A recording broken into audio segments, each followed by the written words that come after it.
We all have it. That one fear that stays with us through childhood. Sometimes it's the dark corner of a closet in a childhood home. Other times, it's something like dogs or snakes or sharks or the ocean or some other odd but sensible thing. A fear caused by an experience we've had, a movie we've seen, or a book we've read. My childhood fear, however, comes from what I believe, what I pray was a mere dream. My childhood fear was of grays. It was a recurring dream I had, and it started for me around the age of 8. I was a very small girl with long white blonde hair and a fragile build. Not exactly someone who could fight off much of anything, much less an enemy that could steal your ability to move or speak with a look. The dream, or rather nightmare, took place in my family's home in rural Pennsylvania. It was nighttime, probably around 8 or 9 p.m., and my family would be sitting in the living room, watching the television as they normally would.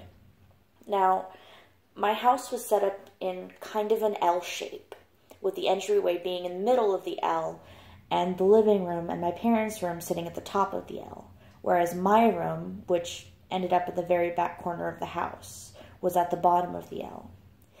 Now, this may seem a bit confusing, but basically what I'm trying to say is that my room was pretty isolated from the rest of the house, especially when everyone was in the living room.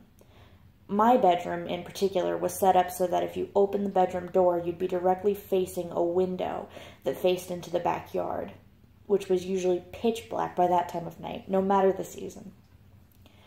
The room would open on the right side, and my bed and other furniture would be pressed against that wall. This left a fairly large open space in the center of the left side of my room. A clear shot straight to the window, a window which my parents insisted I keep uncovered to let the sunlight in during the day when the sun rose in the morning. In this dream, I'd get off the couch and announce to my family that I was going to my room, and I would bid them all a good night before walking down the shadowed hall to my bedroom. As I turned the corner and opened my door, I'd pause there to turn on my light, as the light switch was directly beside the door on the wall inside my room. That's when it would happen. The second the light flipped on, and as the room was illuminated, it was too. A face with leathery gray skin and large, empty, black, almond-shaped eyes would stare at me, and my stomach would sink in icy fear as my body became completely paralyzed. I'd try to scream out, but my voice would be gone. I would stand there mute and defenseless as this thing stared at me. I was terrified, always feeling an immense sense of dread while it held my gaze. I'd have this dream very often, and had tried to explain it to my parents most desperately that I could not have the blinds open on that window anymore because of my intense fear that one day my dream might be real. They didn't listen. They'd tell me it was a dream and that there was nothing that was ever going to be at that window. I always hoped they'd be right, but I couldn't help but worry that one day they may be wrong. Over and over, I would have the same dream until one night, the dream finally changed. I would enter my room, as always, and turn on the light, and there, staring back at me from behind that thin sheet of glass, would be the creature.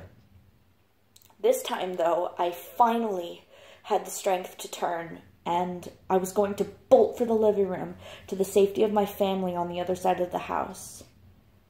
When I turned, however, I learned why I had been unable to do just that in so many dreams before. There, blocking my way, was another one. It stood only 4'5", and its slender frame was long, its limbs filling the space as though it was much larger. It, like the thing in the window now behind me, stole my voice and my movement. It came towards me, and I woke up, sometimes screaming when I did, I was too afraid to look around into the darkness of my bedroom, and always,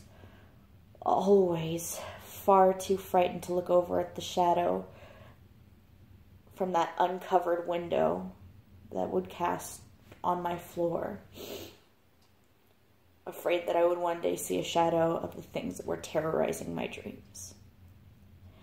This fear has stayed with me as I have grown, as I have moved into new homes and new states. I am still, over a decade later, haunted by the thought of what might be waiting on the other side of the blinds.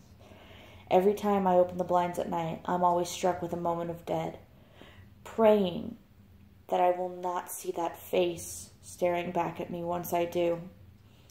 Even now, as an adult woman, when I want to go outside at night, I'm sometimes scared to look up at the sky or glance at the roof of my house.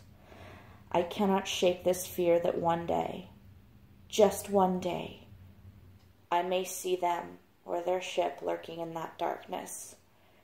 I pray that if any of you listening to this have had similar dreams that have resulted in the same fear, that those fears are from just that, merely dreams and not some dark, hidden memory our young minds couldn't handle. I hope we do not look up one day and see the eyes that have haunted us since childhood.